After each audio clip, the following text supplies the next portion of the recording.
Hello, hello. We are in day 5 of week 1 of our Read Aloud. I'm looking forward to doing some more next week. I hope you guys have enjoyed these. We're still in Fish in a Tree. We are going to be reading chapter 35 today. A picture is worth a gazillion words. We have a sub. This is bad news. Then it gets even worse. We begin with an assignment to write about a person that we know who is brave. I start to come up with reasons to get out of the assignment. Go to the nurse. I haven't yet met a sub who says no to a trip to the nurse when you tell them you're going to throw up on their shoes. I put on my sick look just as I'm about to raise my hand, the sub turns to the class. Where is Allie Nickerson?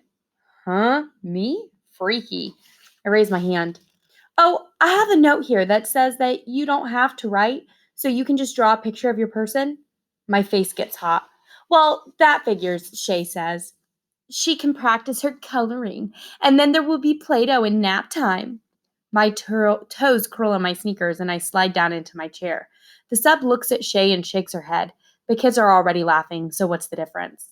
The sub gives everyone else a piece of lined paper, and she gives me a plain one. I sit stunned, wondering why Mr. Daniels would do this, why he would betray me. Now I feel like I really am going to throw up. I stand and have to concentrate on walking to move toward the door. Where are you going? The sub asks. Out. You come back here and do your picture. Now, I mean it. I'm finished. What are you talking about? It's blank. No, it's not blank. I drew a ghost in a blizzard. As the door slams behind me, I hear kids laughing at my answer. Soon, I am keeping Mrs. Silver's chair warm. So, Miss Nickerson, I must admit that I've enjoyed not seeing you lately. Things seem to be better with Mr. Daniels as your teacher. He's keeping you in line? Yeah, he's a peach, I say, with cut in my voice. Are you going to call my mom? No, I don't think so. I want you to call her. Please call her. Why? Please, I ask. I don't even know why I'm asking exactly. She looks surprised but is silent. She dials the phone and talks for a bit. She tells her that I've had a tough day. Then she hands the phone to me. She'd like to speak with you. I take the phone from her. Allie? What in the world is going on? I try not to cry. I really do, but the tears leak from my eyes. Everything is so tight inside, and I'm tired of it being this way. It's not like I wake up every day planning to be a failure, and I thought I had finally found someone to help me, and then Mr. Daniels pulls this. Allie, did you hear me? Mom? Is all I can get out, but it's squeaky and filled with longing to pull her through the phone wires to sit with me.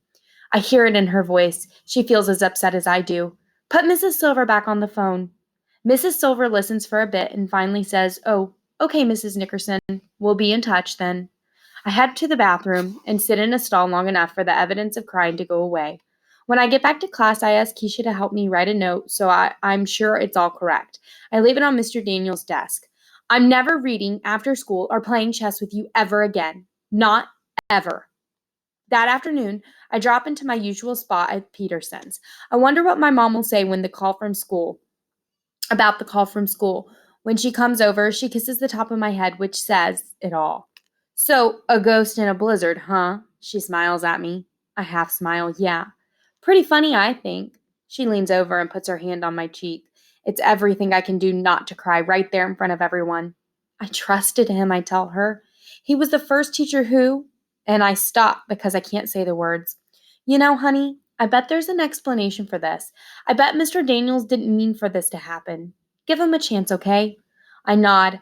I hope she's right because I want to think that Mr. Daniels doing something mean to anyone is like a fish swimming upside down and backwards. Chapter 36 In the Game of Life. First thing, Mr. Daniels calls me into the hallway. So I heard there was a little bit of trouble yesterday. I fold my arms. Teachers often leave special instructions for a sub, but she is not supposed to share my notes with the class. I figured I'd write her a note telling her you could do a picture so she didn't pressure you to write. I know that you struggle and I thought I was helping you, but I see I should have handled it. I shouldn't have handled it by singling you out that way. Allie, I think you know I would never hurt you on purpose. I do know that, and I'm so relieved to hear him say it. So, I'm sorry, Allie, I really am. I hope you can forgive me. He holds out his hand to shake, and I shake back. That afternoon, Mr. Daniels moves his king, placing it on a black square between his own bishop and my knight. And I see the three of us, Albert, Keisha, and me.